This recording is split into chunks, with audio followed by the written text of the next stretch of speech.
আসসালামু আলাইকুম রহমতুল্লাহি ওয়া বারাকাতুহু। সম্মানিত দর্শকগণ, আপনারা কেমন আছেন? আশা করি ভালো আছেন। আলহামদুলিল্লাহ, আপনাদের দোয়ায় আমিও ভালো আছি। তো সম্মানিত দর্শকগণ, আপনাদের জন্য আজকে 1 ঘন্টার মধ্যে শত্রুর সর্বনাশ হবে, যে কোনো একটা ক্ষতি হবে বড় ধরনের।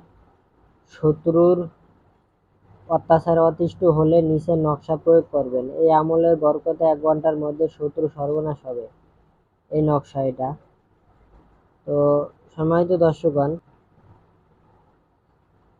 দর্শকগণ, এই যে নকশাটা দেখতে পাইতেছেন, এই নকশাটা কিভাবে প্রয়োগ করবেন আমি শুরুতে শেষ পর্যন্ত পুরো নিয়ম বলে দিব। আপনারা ভিডিওটা শুরুতে শেষ পর্যন্ত দেখবেন। এখানে অনেকে বুঝতে পারবেন না। এখানে এই লাস্টে এখানে অনেকে মিম লেখা, ঠিক আছে? অনেকে বুঝতে পারবেন না, এই জন্য বলে দিলাম। এটা হচ্ছে আইন লাম মিম, ঠিক আছে? যেভাবে আছে সেম সেভাবেই লাগবেন। এই লাস্টে এটা মিম। তো সম্মানিত দর্শকগণ, শত্রুকে 1 ঘন্টার ভিতরে আপনি যে কোনো বড় ধরনের ক্ষতি করতে হলে আপনার কি করতে হবে? তো তার আগে বলে দেই, এই নকশাটা আপনি যাকে ক্ষতি করবেন এটা কাউকে বলবেন না, মনে রাখবেন, কোনোভাবেই কাউকে বলা যাবে না। এবং এই খুবই গোপনীয়ভাবে এই নকশাটা লিখতে হবে, কেউ যাতে আপনাদেরকে দেখতে না পায় এবং টেরও না পায় যে আপনি এটা করতেছেন। একটা রুমের ভিতরে যে নকশাটি লিখতে হবে। কিবার দিন লিখবেন? শনিবার বা মঙ্গলবার দিন পাক পবিত্র হয়ে জায়নামাজে বসে সকাল 10টা বাজে একটা নির্জন রুমের ভিতরে লিখতে বসবেন লাল কলম দিয়ে, ঠিক আছে? লাল কালির কলম আগে থেকে রেডি করে রাখবেন।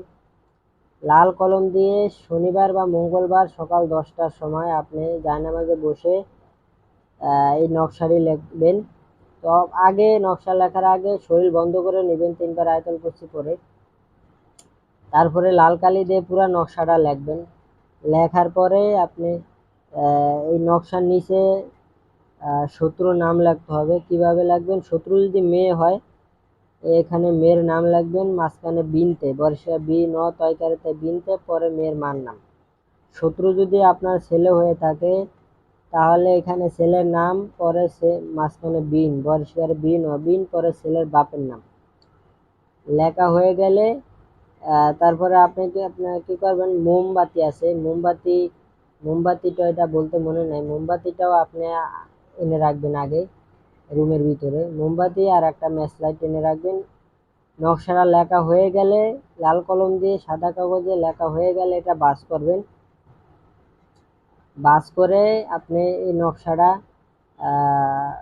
শত্রুর চেহারা কল্পনা করবেন, চোখ বুঝে কিছুক্ষণ শত্রুর চেহারা কল্পনা করবেন যে, এবং মনে মনে নিয়াত করবেন যে আমি শত্রুর বড় ধরনের একটা ক্ষতি হয়ে যাবে। এই তদবিরটা যখন আমি আগুনে পুড়িয়ে দিব, ইনশাআল্লাহ বড় ধরনের একটা ক্ষতি হয়েই যাবে।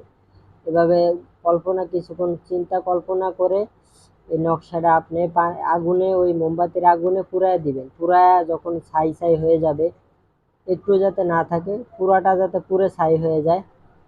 ছাই হয়ে গেলে তারপরে দেখবেন আপনি 1 ঘন্টার ভিতরে শত্রুর যে কোনো বড় ধরনের একটা ক্ষতি হবে, সর্বনাশ হবে, আপনি 1 ঘন্টার ভিতরে টের পেয়ে যাবেন, ঠিক আছে? যে কোনো ধরনের একটা বড় ধরনের ক্ষতি হবে আপনার শত্রুর। তো বিনা কারণে কাউকে ক্ষতি করার জন্য এটা করবেন না। অবশ্যই যে কোনো কাউকে ক্ষতি করলে বিনা কারণে এটা ক্ষতি নিজের উপরে চলে আসবে, আপনারই ক্ষতি হবে, উল্টা তাসির হবে, ঠিক আছে?